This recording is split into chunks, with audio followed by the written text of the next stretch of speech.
السلام علیکم۔ کیا کراچی سے بارش برسانے والا سسٹم رخصت ہو گیا؟ کراچی میں آج سے سائبیرین ہوائیں چلیں گی اور سردی کی شدت میں اضافہ ہو جائے گا۔ کیا آپ حالات حاضرہ سے آگاہی حاصل کرنا چاہتے ہیں؟ خبر کے پیچھے چھپے اصل حقائق جاننا چاہتے ہیں تو ابھی سبسکرائب کیجئے جلمل پاکستان کو اور ساتھ ہی گھنٹی کے نشان پر کلک کر دیں۔ آپ کو بتاتے چلیں کہ مغربی ہواؤں کا سلسلہ کراچی سے نکل گیا، مزید بارش کا امکان کم ہو گیا۔ محکمہ موسمیات کا کہنا ہے کہ شہر قائد میں بارش برسانے والا سسٹم نکل چکا ہے اور اب مطلع صاف ہے، جس سے شہر میں مزید بارش کا امکان کم ہو گیا ہے۔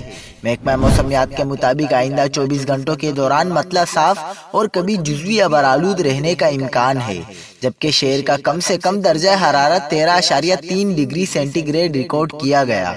محکمہ موسمیات کا کہنا ہے کہ شہر میں شمال مشرق سے چلنے والی ہواؤں کی رفتار 11 کلومیٹر فی گھنٹہ ہے، جبکہ ہوا میں نمی کا تناسب 89% ہے۔ کراچی میں آج سے سائبیرین ہوائیں چلیں گی اور سردی کی شدت میں اضافہ بھی ممکن ہے۔ واضح رہے کہ سردی کی لہر 16 جنوری تک جاری رہے گی۔